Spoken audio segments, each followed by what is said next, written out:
Ja aitäh, eesistuja, head kolleegid. Annan siis enda ja 7 meie fraktsiooni nimel sisse arupärimise siseminister Igor Tarole. Ja sisu on siis Vene ärimehe Sergei Ugeri tegevuse seaduslikkuse kohta Väimela alevikus planeeritava mineraalvee kaevandusega.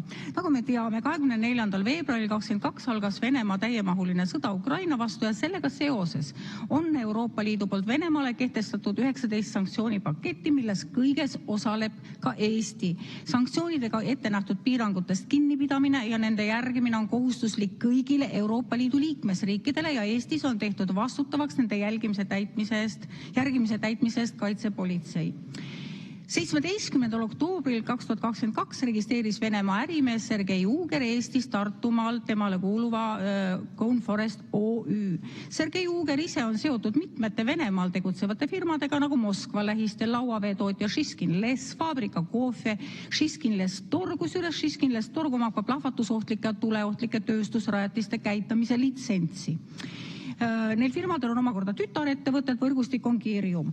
Aga Sergei Uger sai Eestis firma Coneforest OÜ registreerida, sest tal oli kehtiv e-resistentsus. See lõppes märtsis 2023 ja sama aasta 23. märtsil pikendas PPA Ugeri e-resistentsus uuesti. PPA võib Venemaa kodanike e-resistentsuse pikendamistaotlused vastu võtta ainult siis, kui on täidetud 2 tingimust samaaegselt.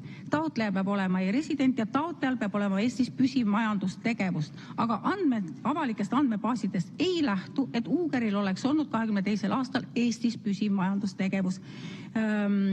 Ja ka selle Coneforesti 23. aasta aastaaruandes seisab, et ettevõttel ei ole müügitulu ega töötajaid. Ja sellega seoses meil on õige mitu küsimust siseministrile, mis kõik puudutavad Eesti riigi julgeolekut, puudutavad ka rahapesu teemat ja võib-olla ka laiemalt korruptsiooni, aga Neid teemasid me saame küsida siis, kui minister tuleb meile vastama. Aitäh!